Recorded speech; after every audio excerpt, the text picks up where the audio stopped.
Bismillahirrahmanirrahim. Bonjour chers étudiants. Aujourd'hui, on va essayer de continuer notre deuxième TD sur la gestion du processus. Et si vous voulez, je vais revenir pour partager mon écran. Voilà, je partage mon écran.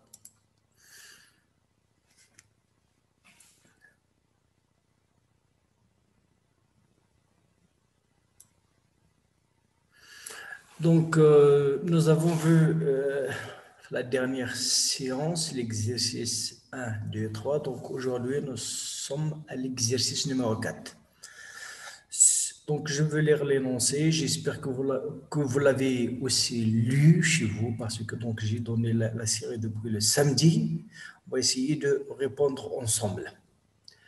On considère 3 processus. Est-ce que vous voyez mon écran? J'espère bien. Oui, monsieur. Très bien.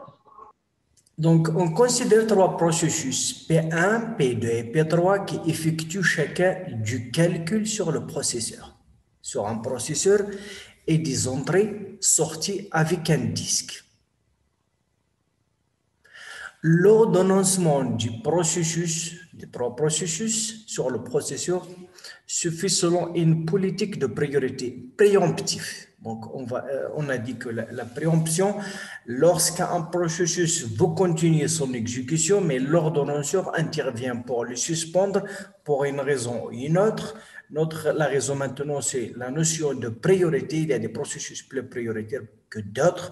Lorsqu'un processus est prioritaire et dans l'état prêt, on suspend celui qui est en exécution pour relancer celui qui est plus prioritaire. Avec la priorité de P1 supérieure à la priorité de P2 supérieure à la priorité de P3.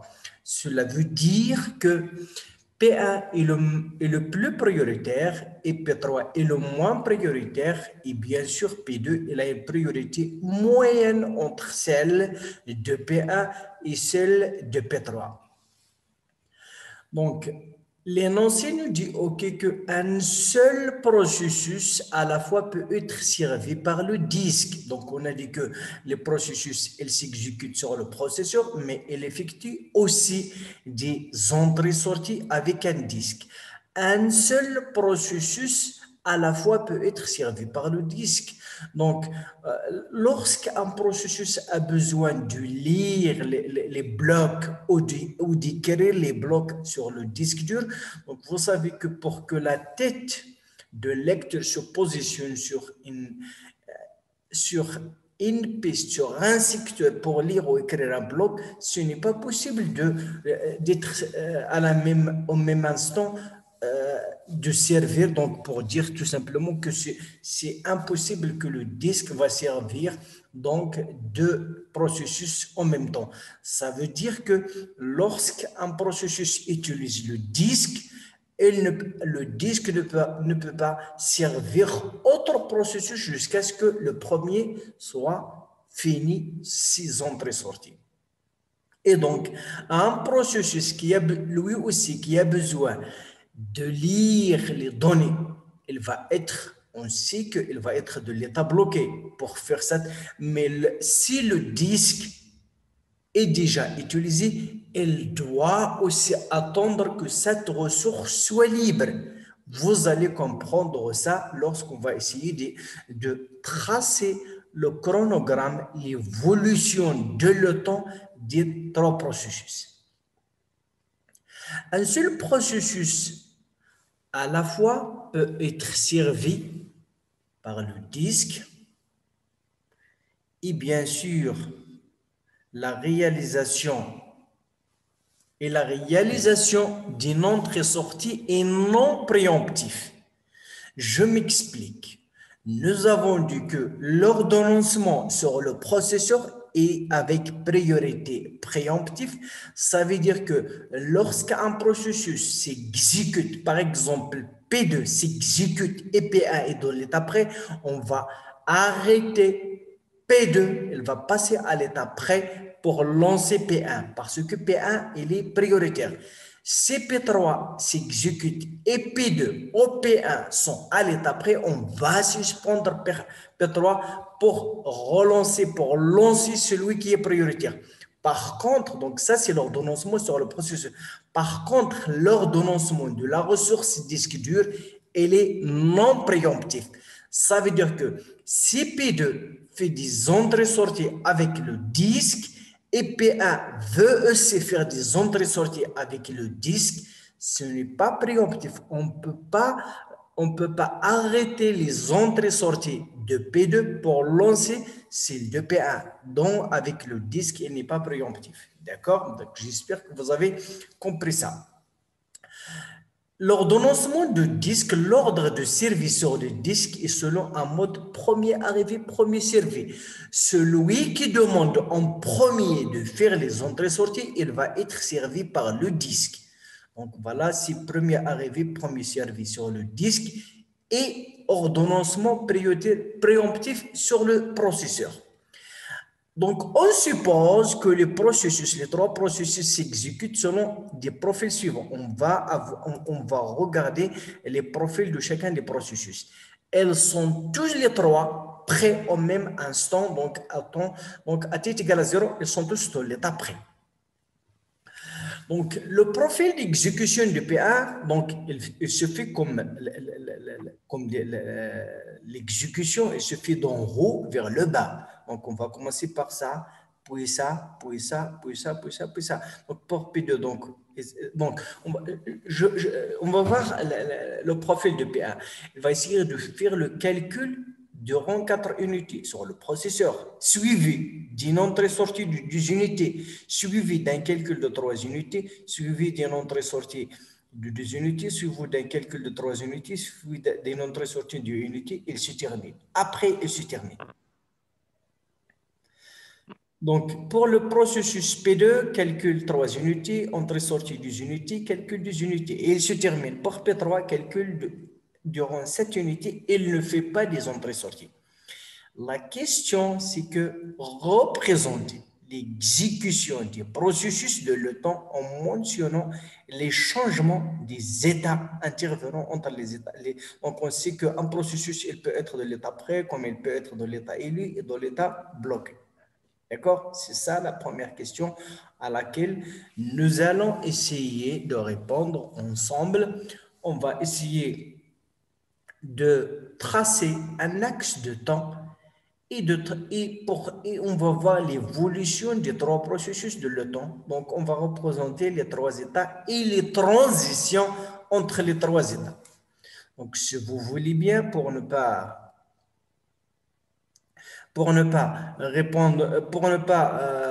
perdre de temps, donc je veux essayer de partager le tableau blanc pour pouvoir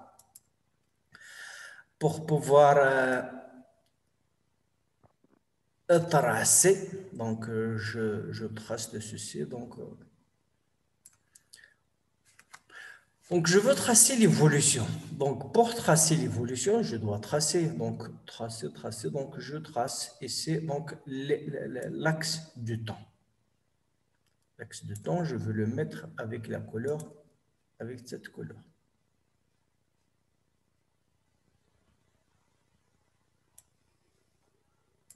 Donc, celle-là, je veux la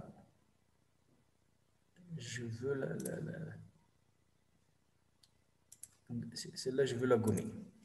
Donc, après, je dessine un autre axe perpendiculaire à ça, et donc, qui va représenter les trois processus. Donc, ça, c'est le temps. Je vais écrire le temps.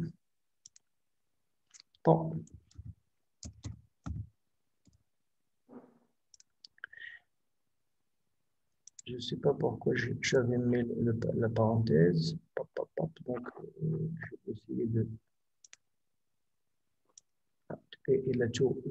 Il a tout effacé, mais ce n'est pas le temps. Donc, pour le processus, je vais écrire ici le processus. Je commence par P3. puis P2, et puis P1. Donc, je vais le sélectionner.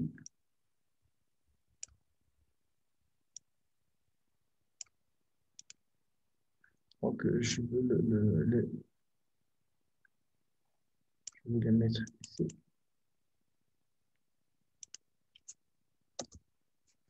Je vais mettre P1 et P2 et P3.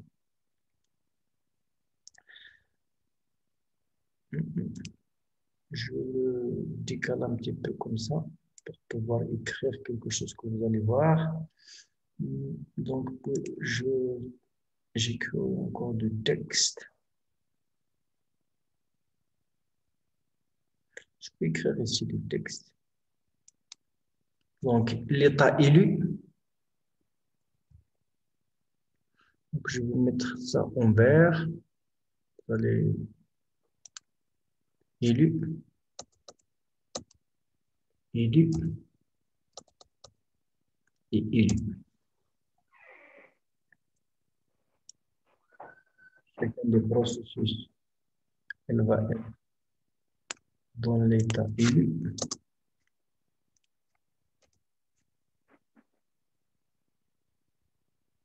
D'accord, donc chacun des processus, il va être dans l'état élu. Oui, chacun des processus va être, je ne sais pas si je peux la dupliquer. Apparemment, il n'y a pas de duplication. Ce n'est pas grave, je veux écrire une deuxième, je veux écrire une deuxième ici. Donc l'état prêt, je veux le mettre avec par exemple, une couleur orange. Prêt. Prêt. Prêt.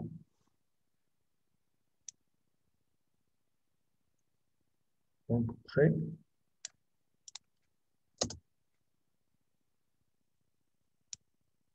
Donc, est prêt.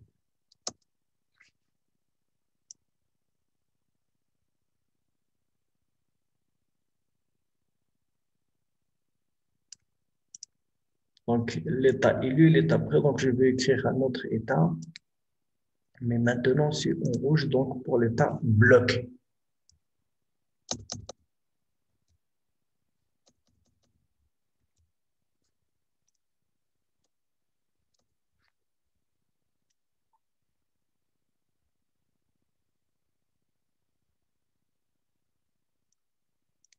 Donc, chaque processus, il va être soit dans l'état élu, soit dans l'état élu, soit de l'état prêt, soit de l'état bloqué.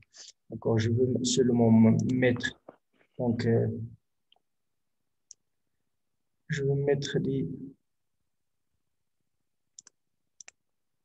donc, ça c'est l'état prêt, ça c'est l'état élu, ça c'est l'état prêt, et ça c'est l'état bloqué. L'état élu, l'état prêt et l'état bloqué pour le P2. Même chose ici, P1.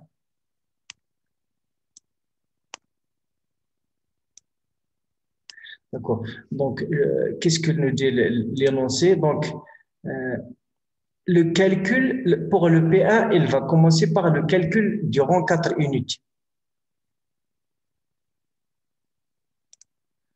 4 unités, donc je veux dire par exemple, ça c'est 1, 2, 3 et 4. Ça c'est 4. Je vais l'écrire comme ça.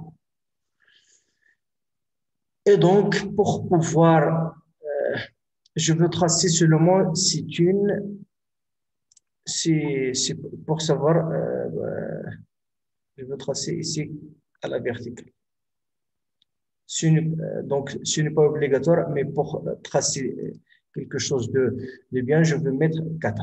Donc, l'énoncé me dit que P1, il va s'exécuter. Donc, tout d'abord, les processus, elles sont tous prêts à t égale à 0. À t égale à 0, donc elles sont tous ici. À t égale à 0, P1, il est dans l'état prêt, P2, il est dans l'état prêt, et P3, il est dans l'état prêt. Donc, on a trois processus qui ont de l'état prêt. Ça veut dire qu'elles n'attendent que la ressource processeur. Elles n'attendent que l'exécution. L'ordonnanceur, c'est un ordonnanceur avec préemptif. Il va essayer de lire le processus le plus prioritaire. À votre avis, quel est le processus qui va être élu en premier?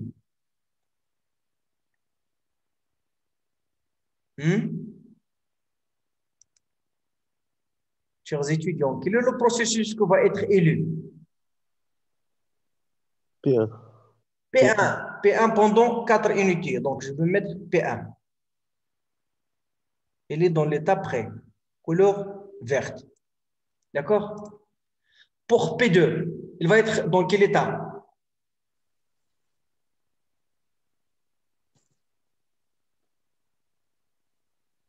Oui? Prêt. Très bien. Donc, il va être dans l'état prêt. Pour P3. Prêt. Très bien. Donc, pour les 4, mais les 4 unités, je ne sais pas si c'est 10 millisecondes ou 10 secondes, donc elle va être dans l'état prêt. Donc, l'énoncé me dit que après les 4 unités, donc l'exécution se fait de haut en bas. 4 unités, puis entrée-sortie de rang 10 unités. Ça veut dire quoi? Le processus P1, il va essayer pendant 10 unités. Donc, 2 unités, voilà une unité, voilà une deuxième unité. Donc, ça veut dire 6. Elle va être, donc, je veux tracer cette droite pour connaître qu'est-ce qu'il va faire. Donc, qu'est-ce qu'il va arriver après l'exécution de 4 unités de P1?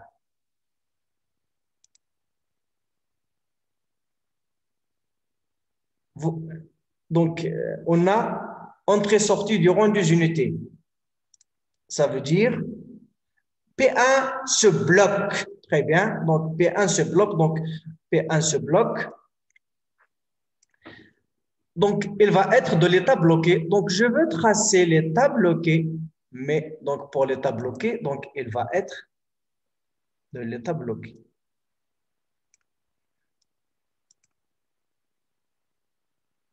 De l'état bloqué. Ça, c'est l'état bloqué pour le processus P1. Qu'est-ce que nous dit la multiprogrammation? La multiprogrammation nous dit que lorsqu'un processus effectue des entrées-sorties, on ne peut pas attendre sa fin des entrées-sorties. On doit allouer le processeur à un processus qui est dans l'état prêt. On a 2 processus qui sont dans l'état prêt. P2 et P3. Donc P2 va être exécuté. Élu. Elle va s'exécuter, donc elle va passer à l'état prêt. Si je vois, donc on a P3, P2, elle va faire, donc je consulte le profil de P2, d'accord?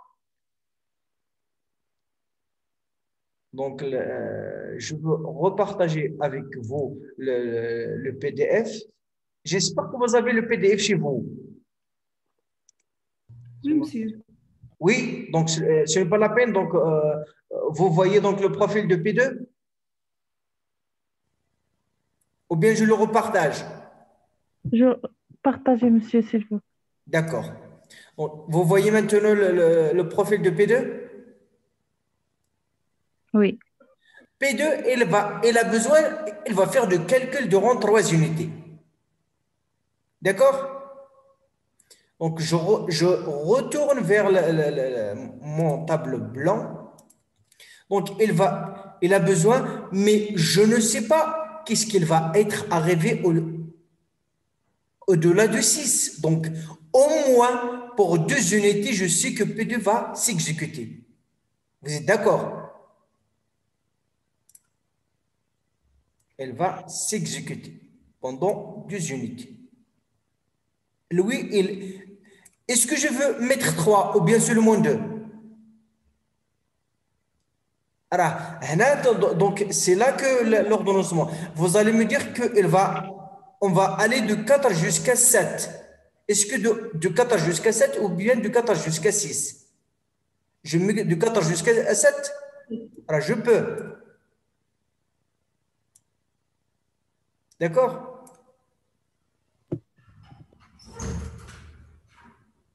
Donc, c'est ça. Je mets ça. Donc, il a besoin de s'exécuter pendant 7. Je le mets comme. S'il y a besoin, je le rectifie. D'accord? Pour le P3, dans quel état hein? Dans quel état il va être P3? Il sera dans l'état prêt. Elle va être toujours de l'état prêt. Je veux mettre toujours de l'état prêt. Je le prolonge jusqu'à 6 ou bien jusqu'à 7. Hein? Jusqu'à 7 ou jusqu'à 6? Jusqu'à 6.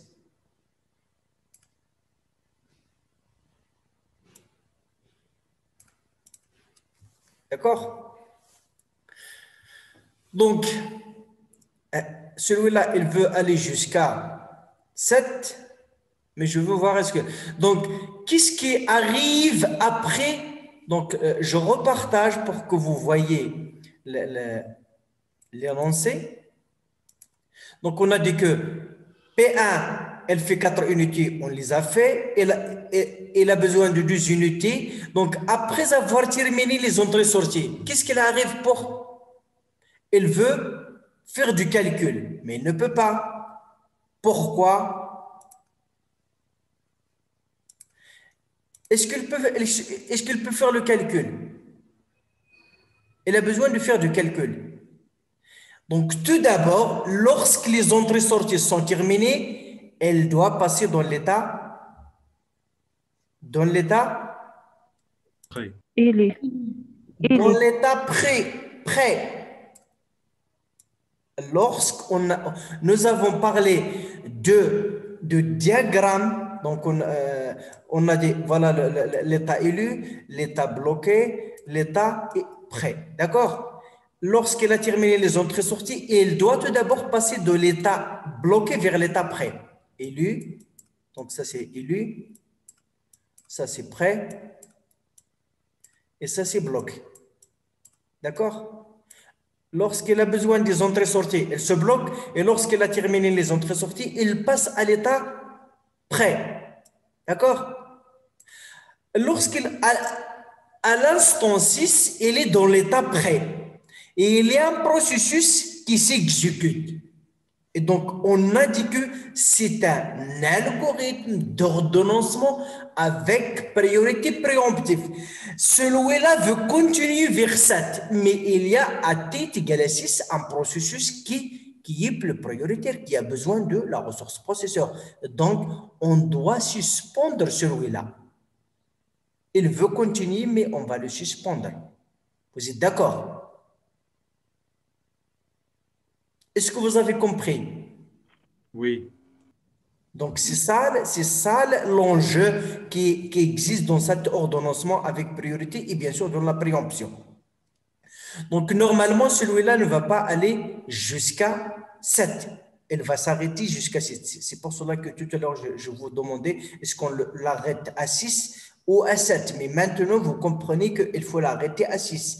Normalement, lui, il veut aller vers 7, on l'arrête à 6. Donc, au lieu de ça, donc, je vais essayer de oh là là, il a tout éliminé.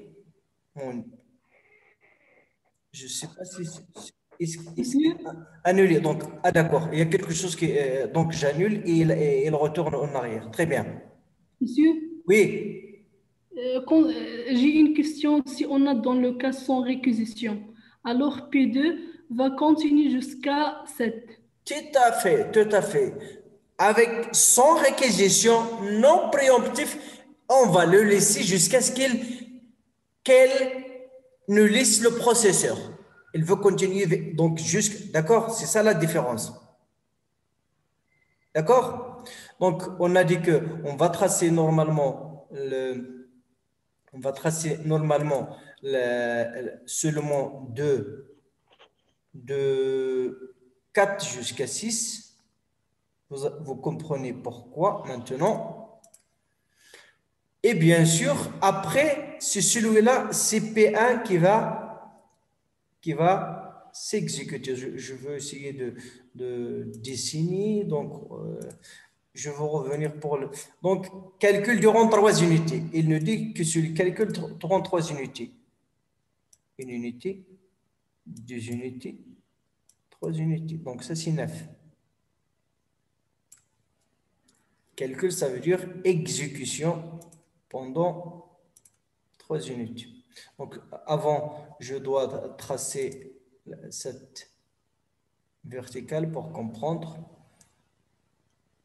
Normalement, donc 3 unités, je vais le mettre en vert. Voilà mes 3 unités. Donc, faire le niveau.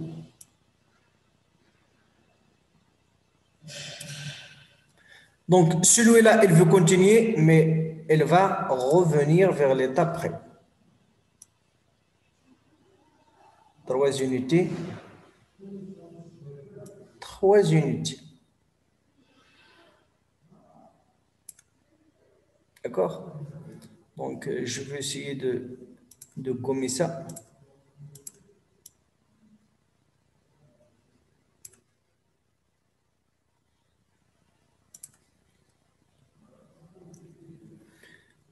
Et donc,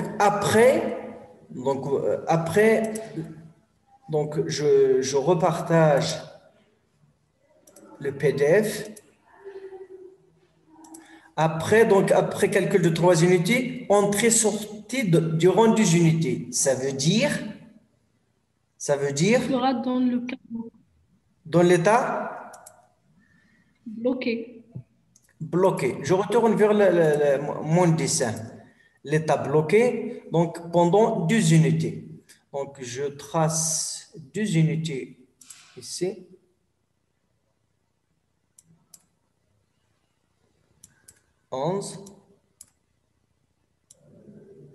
Je trace une droite à la verticale pour que tout soit... Donc, on a dit que c'est l'état bloqué. Donc, l'état bloqué, c'est en rouge, je le mets ici. Donc, le processeur, donc lorsque P1 est dans l'état prêt, on a 2 processus qui sont dans l'état. Lorsque le P1 est dans l'état bloqué, on a 2 processus P2 et P3 qui sont dans l'état prêt. L'ordonnanceur doit choisir. P2. Elle doit choisir. P2 pour continuer une seule unité. Elle Il doit, sera dans le cas bloqué. donc, elle doit choisir P2. P2 pendant une seule unité. une seule unité. Donc, je vais mettre ici 10. Donc, là, normalement, c'est 10. Donc, 10 pendant une unité. Donc, j'aurai besoin de tracer aussi la verticale à 10.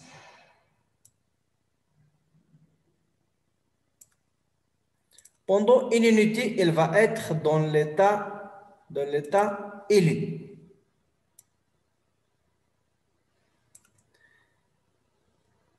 Donc, celui-là, celui qui reste P3, il va toujours être dans l'état prêt. Parce qu'il n'a pas de...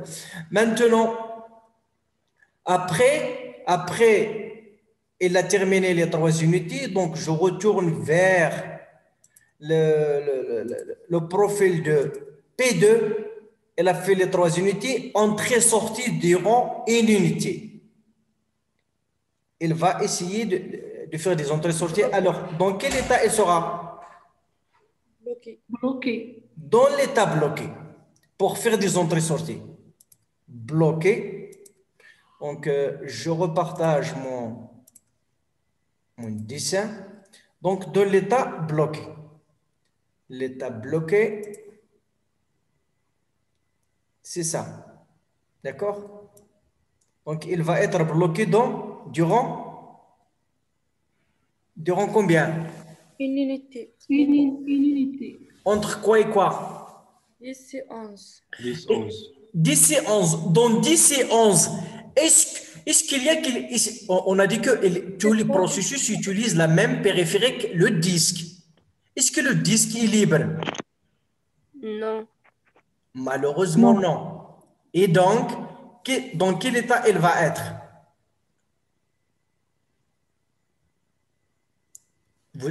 Dans quel état P2 va être? Oui, elle va être dans l'état? Prêt. Dans l'état prêt. Quelle est la caractéristique de l'état prêt? L'état prêt, il n'a besoin de rien que la ressource processeur. Est-ce qu'il va être dans cet état? Il a besoin de données. Il n'a pas besoin de processeur, il a besoin de données. Est-ce qu'il va être dans l'état prêt? Non. Donc, dans quel état?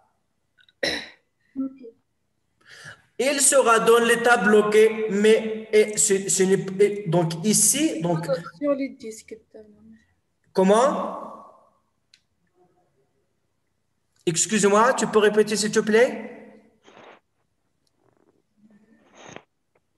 J'ai pas bien entendu. Donc, il va être dans l'état bloqué, mais il ne fait pas des entrées-sorties. Il attend que la ressource soit d'abord libre, parce que la ressource disque, elle est utilisée. D'accord? Là, c'est un état blocage en attendant que la ressource disque soit libre. Donc, si la ressource soit libre à t égale à 11, d'accord? C'est là, à partir de 11, qu'il va essayer de faire des entrées-sorties. Donc, je veux faire une autre unité ici, 12. Je veux tracer un parallèle. Et donc, je veux tracer maintenant le vrai blocage pour faire les entrées-sorties, c'est entre 11 et 12.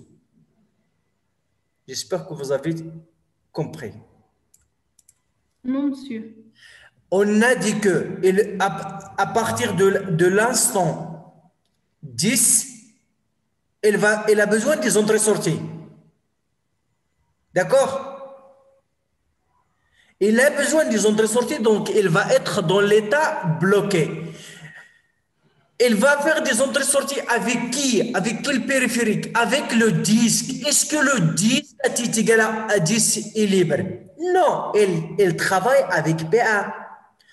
P2 a besoin de données à partir du disque, soit pour lire ou pour écrire, mais le disque n'est pas libre, cette ressource n'est pas libre. Elle doit attendre que la ressource soit libre. La ressource soit libre à t égale à 11. Donc, ces entrées-sorties, ces vraies entrées-sorties, elles vont être entre 11 et 12. D'accord? Donc, je peux écrire le texte ici.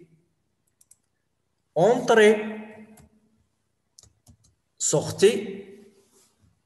Donc, l'entrée-sortie, c'est l'entrée-sortie, c'est aussi l'entrée-sortie.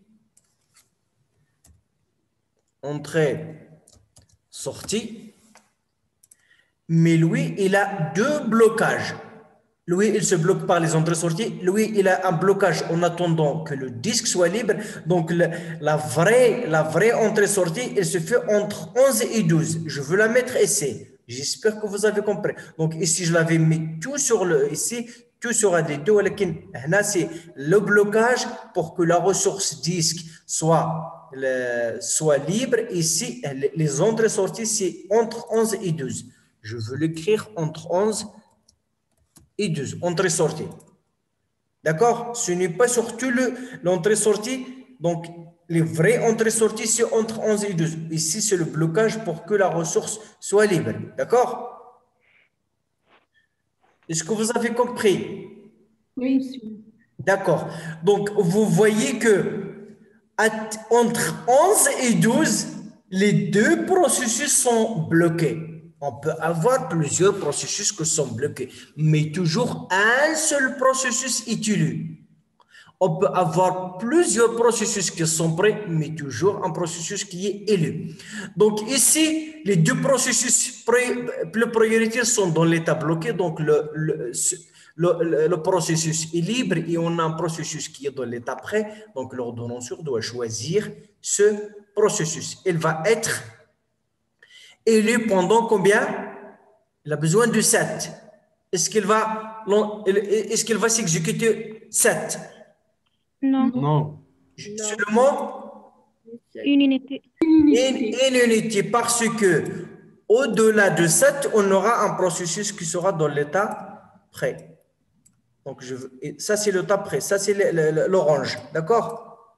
Et ça aussi, non, ce n'est pas l'orange. C'est. Je veux mettre l'orange. Donc, ça, c'est l'orange. Donc, il va être dans l'état prêt. Monsieur, Oui. P1, il est dans l'état bloqué et P3, il sera dans l'état élu. Oui. Et 10 et 11, encore P2, il est dans l'état bloqué. Oui, on va voir on va voir. Maintenant, on discute entre 10 et 11, d'accord? On discute seulement entre 10 et 11. On sait que, donc, on a essayé, les deux processus plus prioritaires AP3 sont bloqués. Elle va essayer de profiter de la situation pour s'exécuter. Au moins une unité. D'accord, tu vois? Oui. Elle va s'exécuter, donc je veux tracer l'état. Elle est dans l'état élu. Après, on a dit que elle veut continuer vers 7, mais il y a un processus plus prioritaire qui est dans l'état prêt. Donc, l'ordonnanceur doit le choisir. Je repartage le PDF pour que vous voyez qu'est-ce qu'il arrive. Donc, calcul durant 4 unités. 4 unités, elle va s'exécuter. 4 unités de 12 jusqu'à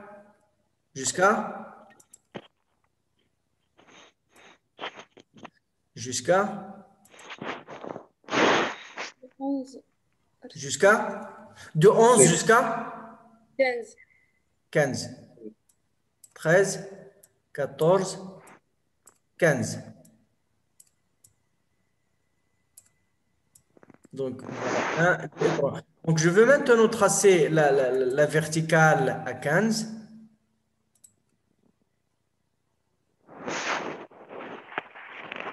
Verticale à 15.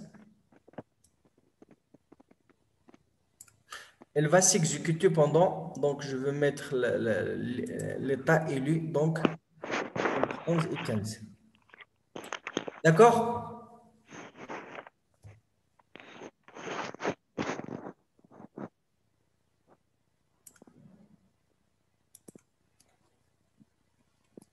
Donc, le processus P1, il est élu. Donc, le processus P2, il va être dans quel état? État prêt. L'état prêt de 12 jusqu'à 15.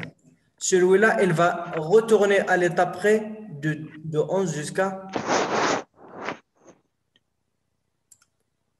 D'accord? Vous voyez? Après 15, je retourne vers le... P2.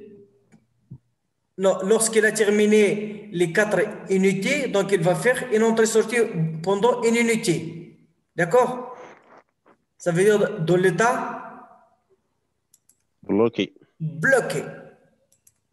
Je vais le mettre, donc ça c'est 16. Donc je vais mettre la couleur donc noir, donc pour écrire donc 16. Ça c'est 1 et 16. Donc je vais mettre la 16e à la verticale.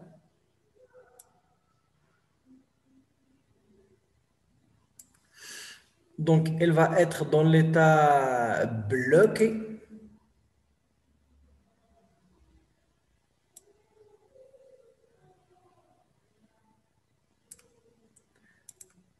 Donc, on a un processus, le prioritaire, il est dans l'état bloqué. On a deux processus qui sont dans l'état prêt. Donc, l'ordonnanceur doit choisir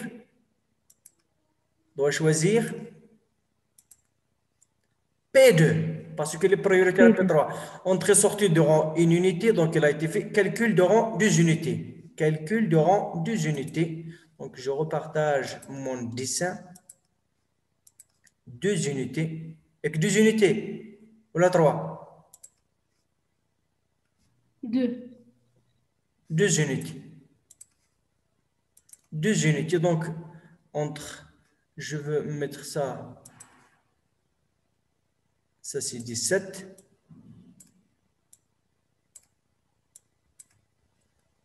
Donc, je trace la 17 à la verticale. Donc, calcul pour P de rang 2 unités. Donc, à partir de 15 jusqu'à 17. Donc, celui-là, le P3, il va être toujours dans l'état prêt parce que donc, il y a quelqu'un qui s'exécute. Après donc, je dois un petit peu prolonger celui-là. Je le partage, donc je le prolonge. Mais c'est avec une couleur comme ça.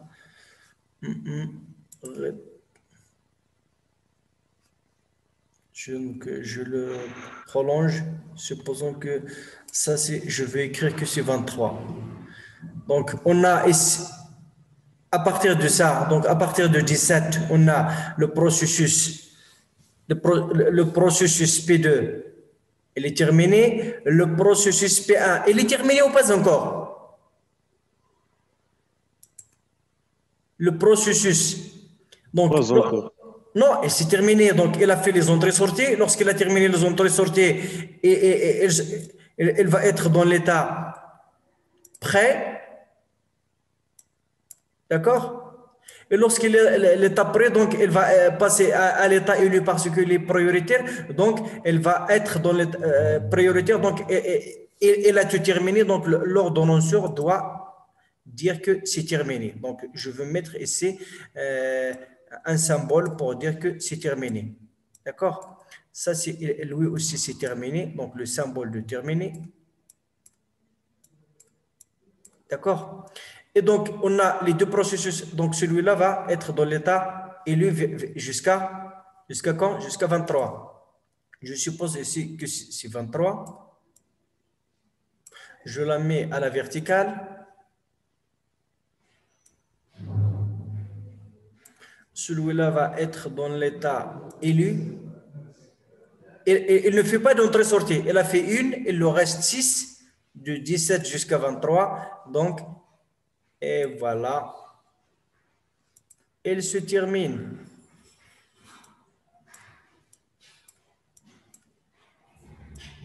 Donc, voilà l'évolution des trois processus P1, P2 et P3. Donc, de le temps, je vais mettre ici une accolade, les trois états de P2 et les trois états de P1.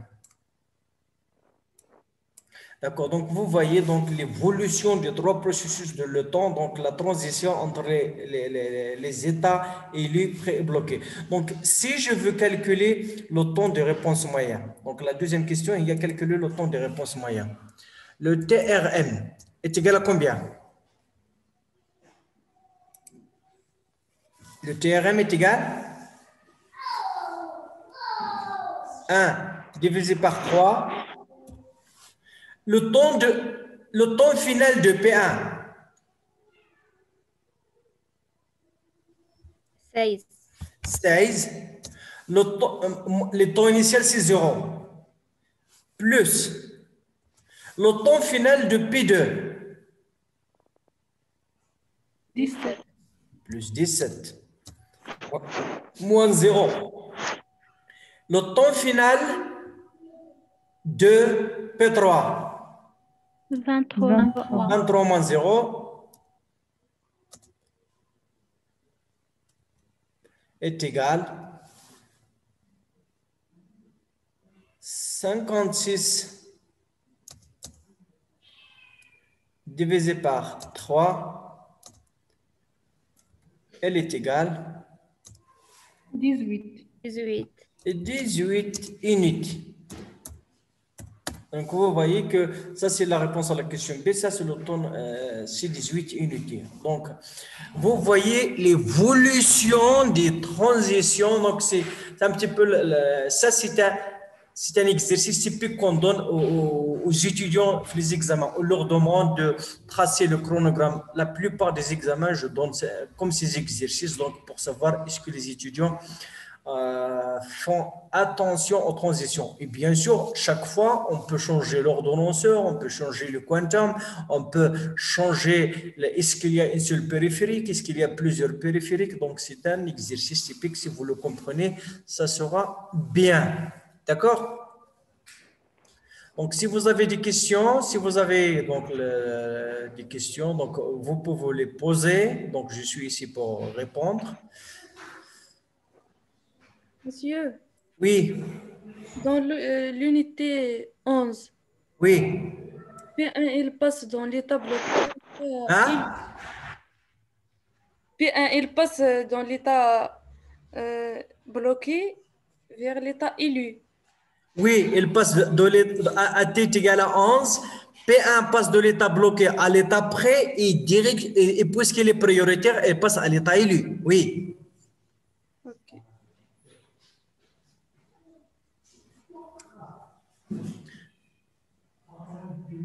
Ok. Je crois qu'il passe directement à l'état élu. Pas directement parce qu'il y a quelqu'un qui s'exécute. Tu le vois, P3, il s'exécute. Oui.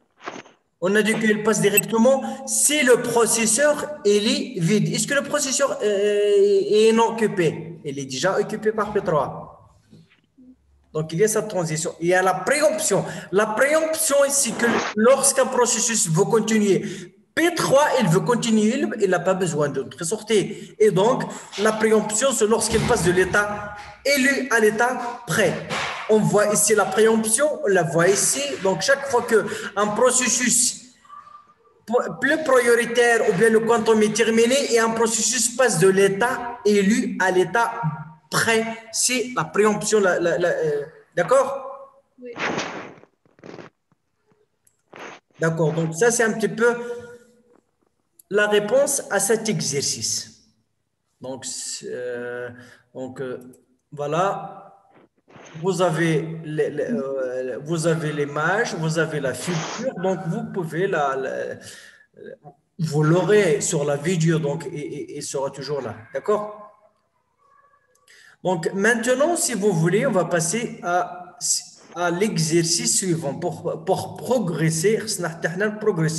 Les processus progressent, mais on doit nous aussi progresser dans notre traitement. Si on passe de l'exercice 4 à 5, ça veut dire qu'on fait du travail.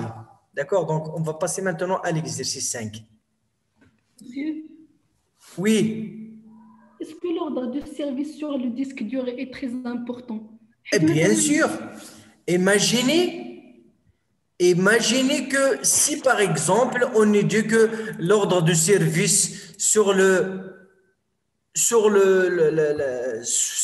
disque et bien sûr donc celui qui demande la ressource en premier va être servi en premier. Donc ici, il n'y a pas de préemption. Imaginez que c'est P2 qui demande en premier la ressource et après P1 qui est plus prioritaire. Donc, l'étudiant va dire dans sa tête, ah, donc P1 est plus prioritaire, on va arracher la ressource disque au P2 pour la donner à celui qui est prioritaire. Mais c'est faux. Donc, on respecte l'ordre de service puisque il est écrit que celui, le premier qui la demande, l'ordre du service, c'est avec une file d'attente.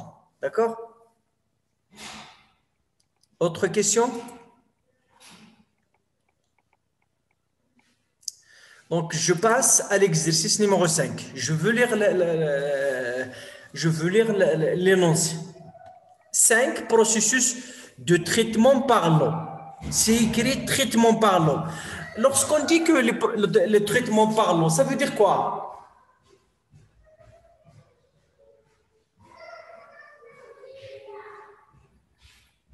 Le traitement par l'eau, ça veut dire quoi? On exécute un processus et après l'autre. On n'a pas de temps partagé. Très bien, donc là, on exécute les processus d'une façon séquentielle, un après l'autre. Jusqu'à ce que le premier se termine, on passe au suivant, d'accord? Première que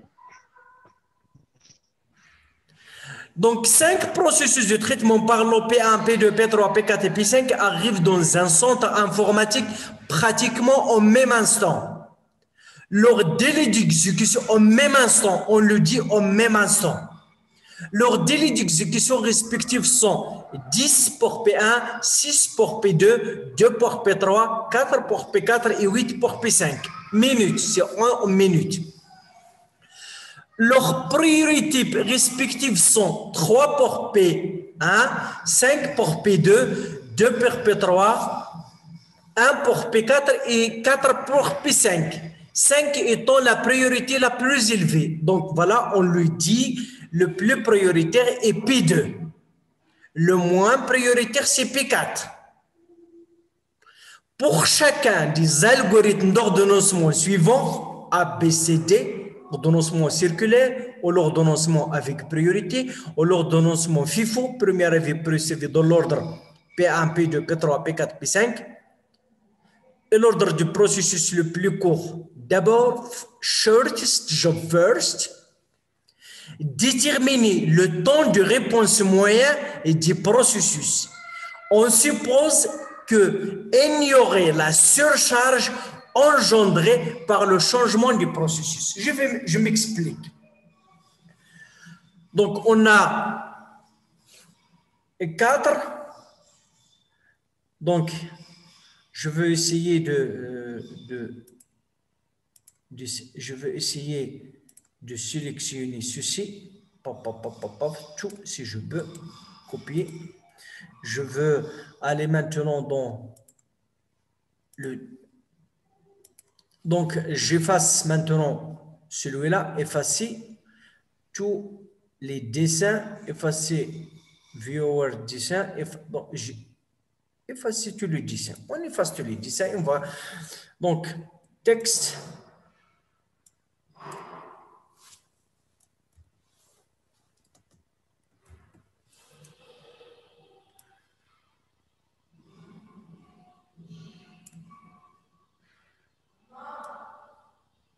Donc, on a les processus, donc,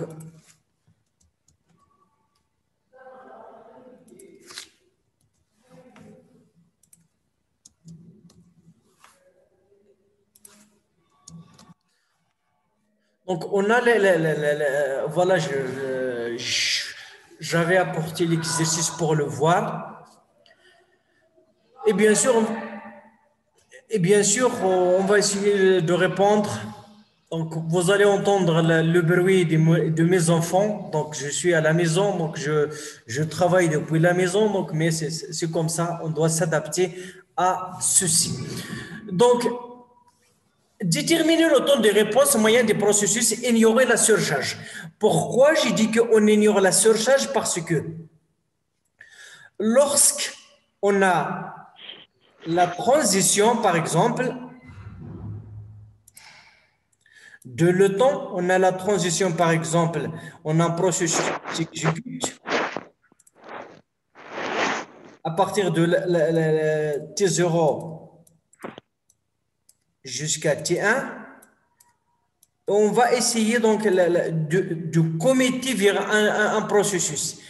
Lorsqu'il y a la commutation, normalement, la commutation n'est pas instantanée.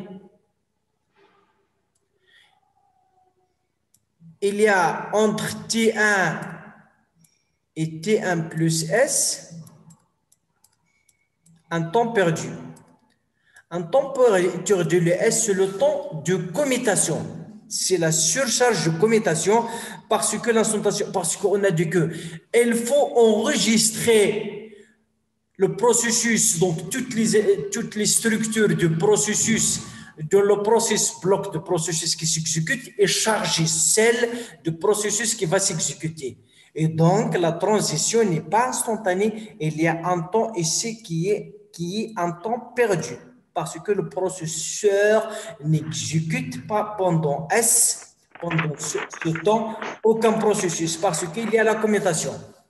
Mais dans cet exercice, on suppose que la surcharge engendrée par le changement du processus par la commutation, on la suppose qu'elle est égale à 0. On ignore là, donc supposer que la transition elle est instantanée, donc ce temps il est supposons nul. En réalité, il n'est pas nul, même s'il est petit, quelques 5 ou 2 millisecondes, mais il n'est pas petit. D'accord? Donc dans notre exercice, on nous demande de supposer que ce temps il est nul. D'accord? Pour calculer, pour déterminer le temps de réponse, on doit essayer de voir quel est quand chaque processus commence à s'exécuter. Donc, on doit calculer, par exemple, le temps d'exécution de chaque processus. Si on va commencer par l'ordonnanceur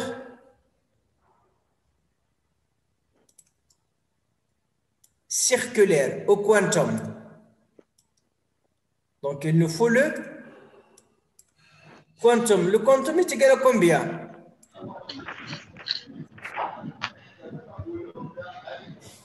Combien est égal le quantum?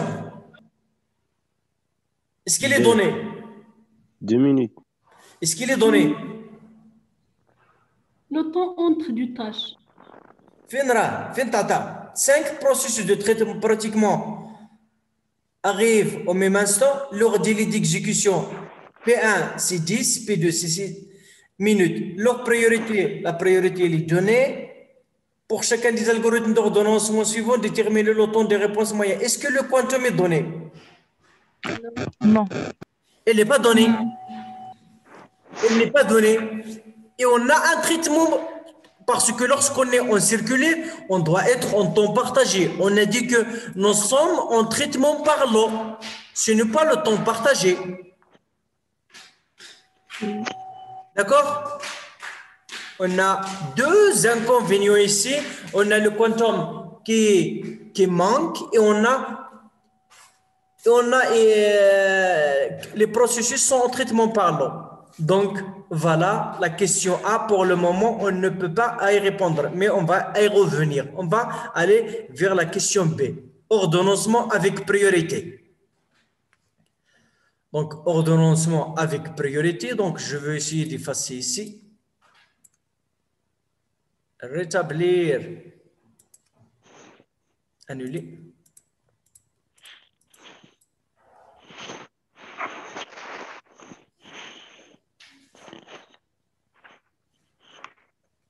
Donc, je ne sais pas, d'accord, je vais essayer de le faire comme ça. Rétablir, annuler. Donc, je veux voir la sélection, c'est le problème de la sélection qui déborde.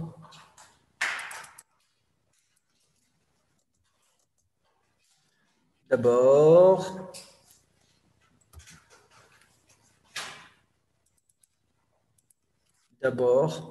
avec un D.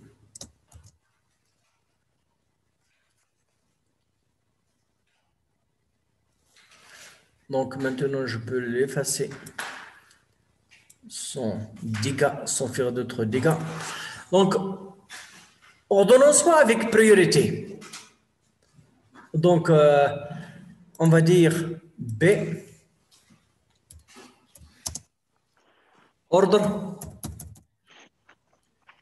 Ordre de service pour l'ordonnanceur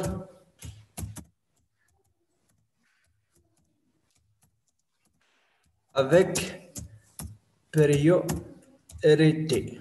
Qui est l'ordre de service du processus avec priorité? Qui est le plus prioritaire? P2, P5, P1, P3, P4. P3, P4, Donc, on commence par Le plus grand. P2, P2. P2, 5, suivi de, 5. P5. donc c'est avec un P majuscule. Donc, on aura P2,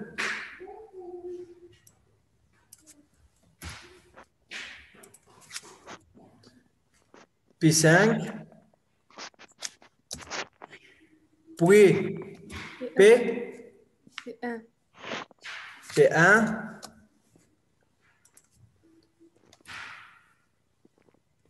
puis P3. 3. P3 et enfin P4. P4.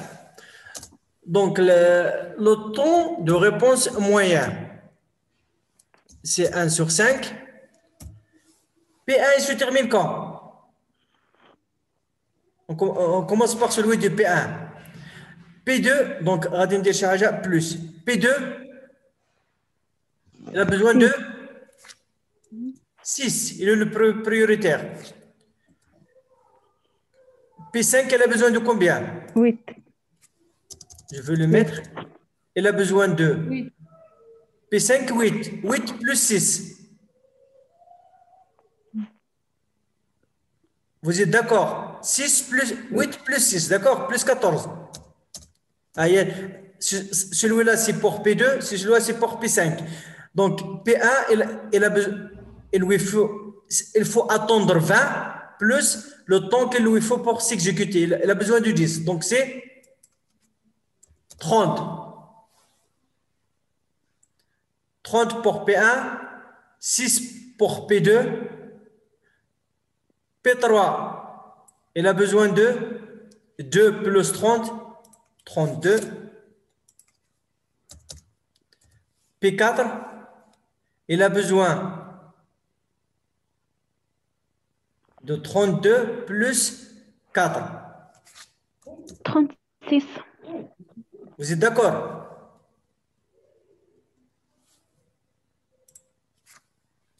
MC. Est égal à combien?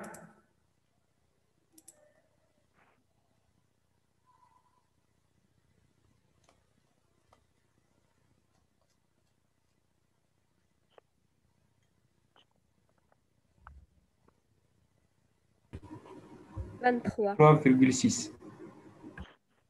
On a 6. Donc, je reviens vers le... On a le plus prioritaire, c'est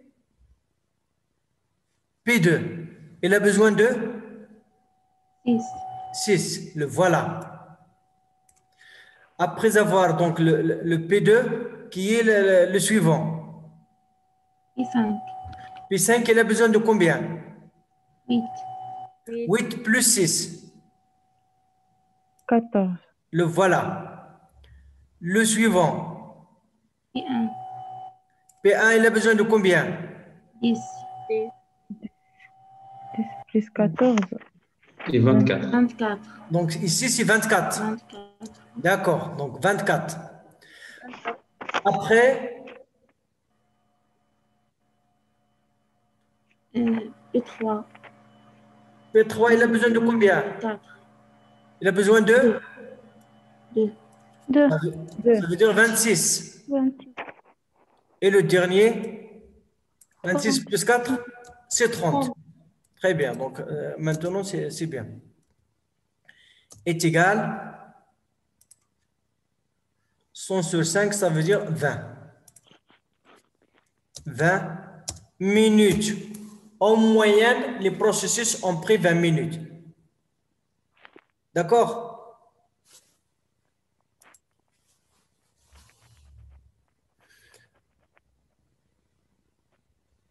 Maintenant, on va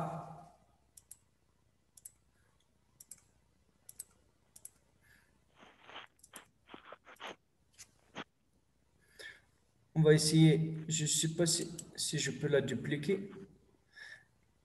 Si vous l'avez écrit, donc on peut passer à l'ordonnancement. Donc, ordre de service pour l'ordonnanceur FIFO. Ça doit être la question C.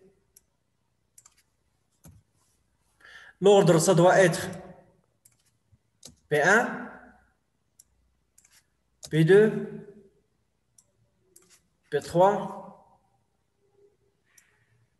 P4 et P5. Donc ici, ça doit être qui multiplie. Donc 1 sur 5. Donc le P1, il a besoin de combien? 10. 10 plus 6. 16. Plus 2.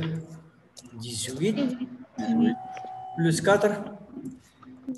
22. 22 plus 8. 30. Au total, ça doit faire 19. 19. 19 minutes.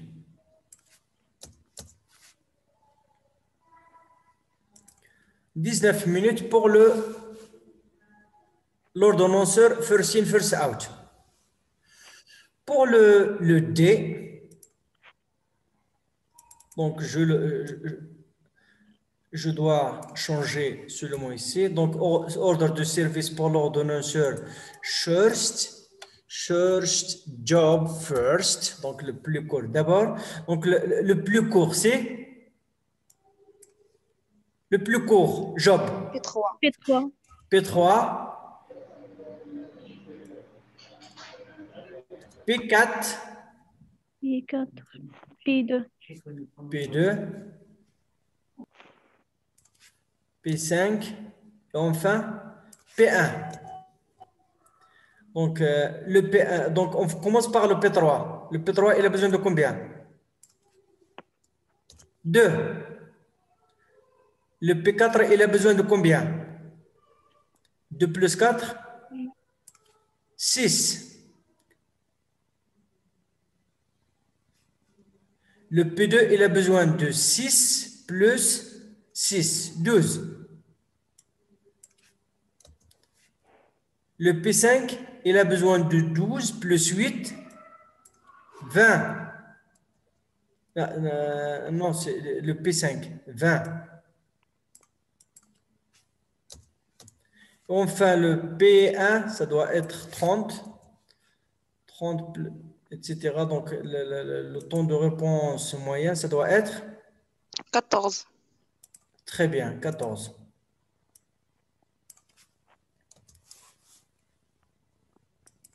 « 14 minutes. Donc, après on va essayer de retourner vers A. Tourniquet ou circulaire, ordonnanceur tourniquet.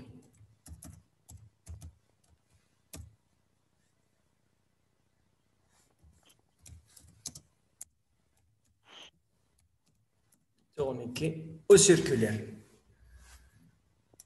Donc, pour répondre à cette question, on va essayer de changer la donne. On doit changer les conditions, sinon on ne peut pas.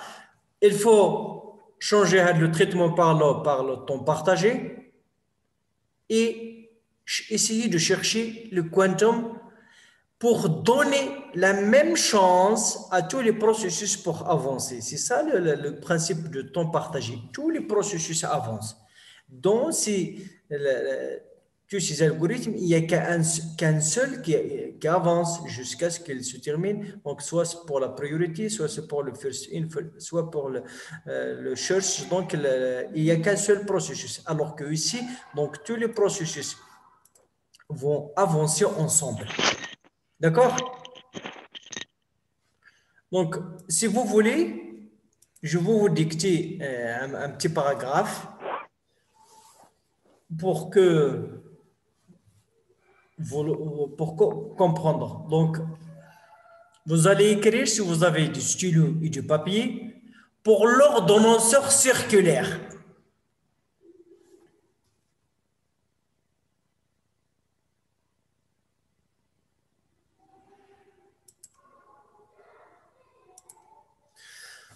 Pour l'ordonnanceur circulaire, virgule, on part, donc le verbe partir, on part du principe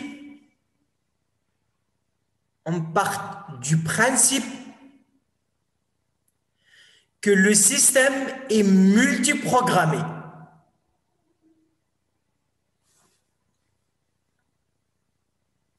Que le système est multiprogrammé et que chaque job récupère une partie équitable du temps processeur. C'est ça le principe de temps partagé. Entre parenthèses, temps partagé. Maintenant, donc, la donne, elle a été changée du traitement par l'eau vers le temps partagé. Donc, on veut donner à tous les processus la même chance. Donc, on a les processus, elles ont besoin, un qui a besoin du 10, un a besoin du 6, un a besoin du 2, un a besoin du 4, un a besoin du 8. Donc, pour leur donner la même chance, on va voir quel est le temps après lequel le premier, le plus court des jobs va se terminer. C'est 2. Donc, on va essayer de choisir soit 2, soit un quantum qui est plus petit. De telle sorte que les processus auront la même chance. Donc, on va prendre 2. Mais on ne sait pas, donc on est en temps partagé, on va prendre le quantum de 2 pour donner à tous les processus une même chance pour passer au moins de 2. Lorsque celui-là passe son quantum, elle sera terminée. Elle va sortir de la file d'attente des processus qui ont besoin de processeurs. Et donc, mais on ne sait pas l'ordre du service. Mais ce qu'on sait que lorsque chacun des processus a passé 2 unités, 2 minutes, le processus P3 va se terminer. On va se mettre dans la pire des cas. La pire des cas, si P3 est le dernier, on sait que après 10 minutes, chacun des processus a au moins passé 2 minutes. Et même si P3 est le dernier, après 10 minutes, chacun des processus a la chance de s'exécuter 10 minutes. Donc, après 10 minutes, nous sommes sûrs que P3 va se terminer. Ça, c'est une hypothèse, c'est quelque chose dont on est sûr. D'accord? On va supposer le contexte, c'est le pire des cas. On peut avoir P3, il va passer en premier, il va se terminer des 2, mais si P3 est passé le dernier, il va se terminer à 10. Ce qui est sûr qu'au-delà du 10, tous les processus ont la même chance de s'exécuter 2 minutes. Donc, on va écrire ainsi durant les 2 premières minutes. Ainsi, durant les 10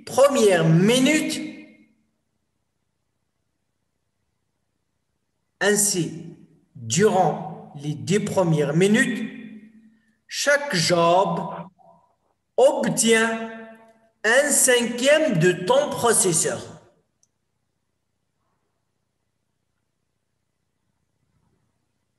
Équitable, un 5e de temps processeur. Point.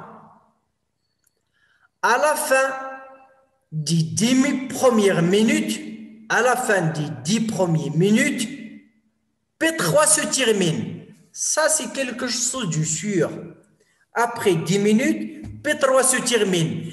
Il ne reste que 4 processus avec le temps qui leur reste.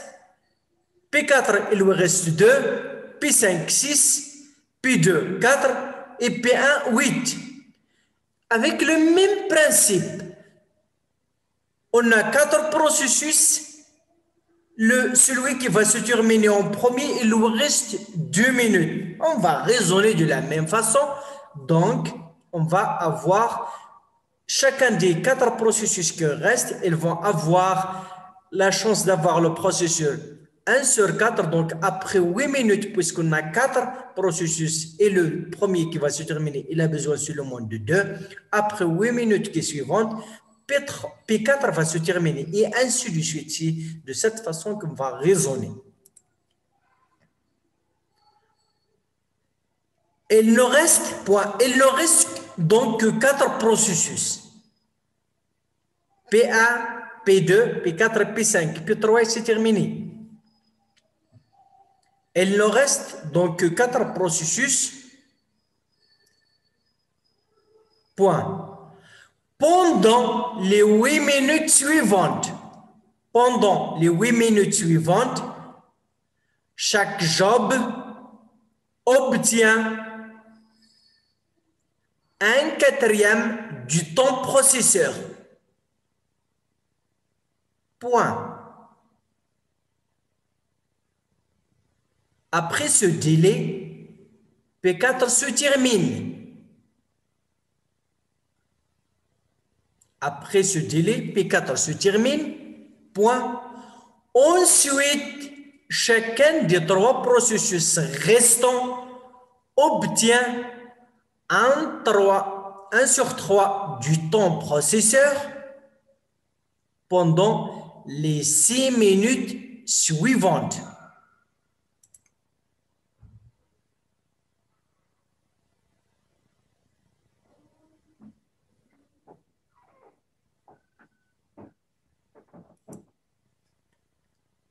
Pendant les 8 minutes suivantes, les 6 minutes suivantes. Point. Ou bien jusqu'à ce que P2 se termine, etc., etc. C'est le même principe. Donc, les temps d'exécution des 5 processus sont à l'heure.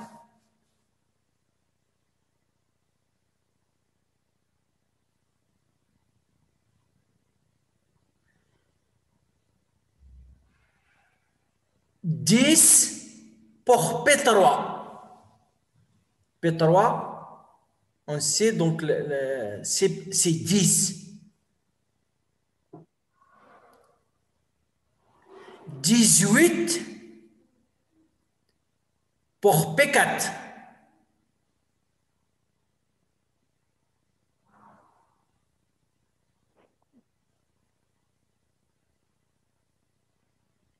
24 pour P2. »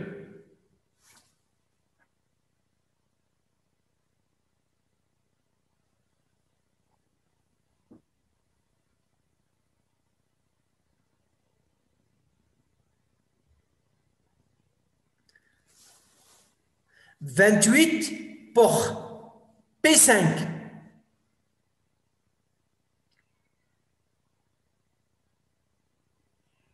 et 30 pour P1.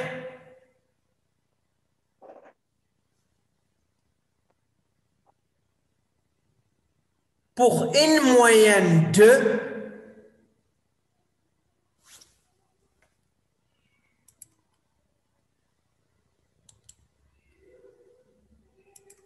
la moyenne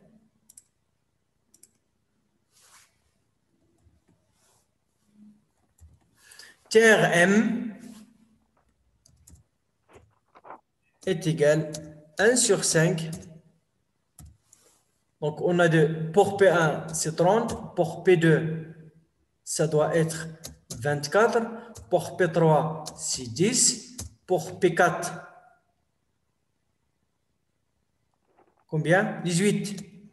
Et pour P5, 28 est égal à 22 minutes. Donc, c'est un petit peu beaucoup, mais au moins, tous les processus s'exécutent. D'accord? Voilà.